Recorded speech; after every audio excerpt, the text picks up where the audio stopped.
If your idea of the perfect holiday is lots of beach time, great weather, first-rate family attractions and wild nightlife, then Benidorm needs to be high up your list. The resort on the Costa Blanca has an almost iconic skyline of apartment towers and 2 shallow crescents next to huge sandy beaches.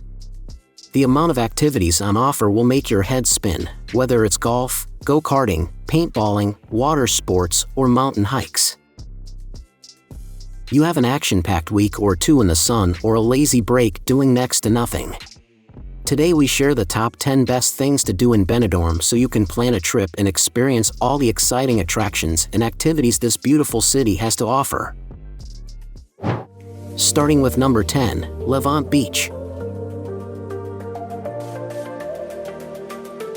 This is the image most associated with Benidorm, an arc of pale golden sand, bounded by a long line of skyscrapers and dappled with a forest of blue parasols. Granted, the beach can fill up in the summer, but even on the busiest days you can find a quiet place to nest away from the crowds that tend to swarm the waterline. If all this sea air gives you an appetite, then at the foot of the tall apartment blocks are restaurants and North European-style pubs. At number 9 is the Mundomar. Wildlife parks with shows and demonstrations may not be everyone's cup of tea, but Mundomar is pretty modern and provides large enclosures for its wealth of sea animals and birds. The trainers and keepers also appear to have a rapport with these dolphins and sea lions, as you'll see during the regular shows that children are sure to love. You can also get close to otters, penguins, and a variety of primates and birds at the park zoo. Book ahead for special experiences like meeting with dolphins face-to-face or swimming with sea lions. At number 8, Terra Mítica. Among the largest theme parks in Spain, this attraction is inspired by ancient civilizations. The 3 areas here are Rome, Egypt, and Greece, and they're all crammed with roller coasters, shows, and other amusements. One of the premier rides is the Magnus Colossus, a massive wooden roller coaster on a track more than 1 kilometer long. It's suitable for all except the littlest members of the family. Choreographed street shows, like Spartacus Rebellion, are all part of the fun. At number 7, Poniente Beach.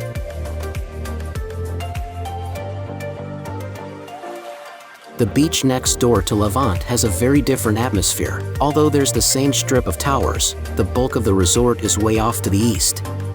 Poniente is generally quieter and more family-oriented. This beach has received a lot of investment in the last few years, with a network of boardwalks making it accessible to wheelchair users. They'll branch off the road every 30 meters or so and save a hot, tiring walk down to the water.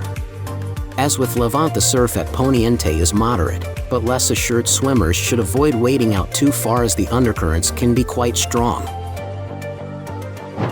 At number 6 in our list, Aqualandia. Next door to Mundomar is one of Spain's oldest and best water parks, opening for business back in 1985. It continues to grow and new rides and amusements are added almost every season. Some of these can break records, like Big Bang, the tallest water slide in Europe, while the brand new Vertigo sends riders hurtling to the splash pool at 100 kilometers per hour. The water for all these slides, pools and jacuzzis is piped right from the Mediterranean, following a bit of desalination of course. The wave pool at Aqualandia is gigantic, with enough room for thousands of swimmers at one time. At number 5, Balcón del Mediterráneo.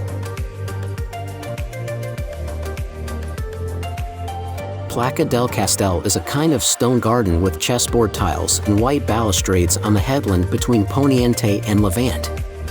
This was the site of Benidorm's castle, which stood for hundreds of years until it was destroyed during the Napoleonic Wars. The views on either side of the square are sublime, but nothing beats the Balcón del Mediterráneo on the southern edge of the promontory. Take a seat beneath the lamppost here to contemplate the Mediterranean and Benidorm's modern skyline. At number 4, Sierra Helada.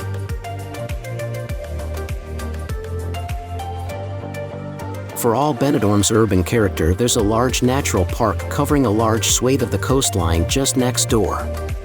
Within minutes you can leave skyscraping towers behind for skyscraping cliffs. All you need is a decent pair of shoes, a hat and some water, and you're set for a hike through a rugged landscape of limestone rocks and Aleppo pines. At the northern end there's a paved road that twists up to Albert Lighthouse. More challenging is the walk to the radio masts at the highest point of the park, 300 meters above the sea. At number 3 in our list, Puig Campana.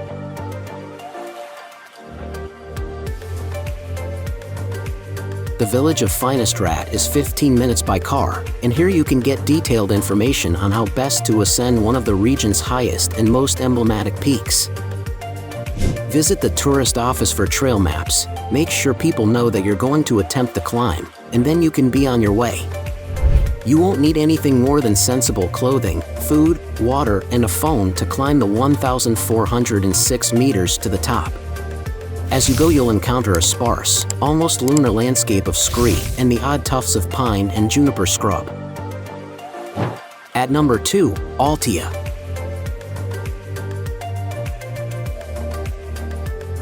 The next resort along the coast is Altea, which sits in the bay beyond the ridge of the Sierra Helada. Altea has a quieter atmosphere to Benidorm, and is one of those typically Mediterranean old towns to wander through. It's on a hillside with a steep gradient, etched with alleys and stairways. The houses here are all painted white and wrought iron balconies, window grates and gas lights. The unmissable monument in Altea is the parish church, loved for its 2 bright blue cupolas patterned with white tiles. Check out the number 1 places in our list, Alicante. The capital of the province is close enough for a morning or afternoon excursion, and you can even get there on L1 of the Alicante tram. There's a bit more history in this city, and none of it is more striking than the medieval castle of Santa Barbara. The outer walls of this fortress dominate Alicante from the steep slopes of Mount Benacantal, and as you descend you'll enter Santa Cruz, the old town, where there are winding cobblestone streets and traditional, whitewashed houses. Now it's time to hear from you. What's your favorite things to do in Benidorm? Is there something we missed? Let us know in the comments section below, and don't forget to give this video a like and subscribe to Greenable if you haven't already. Click the bell icon to stay updated on all our latest content.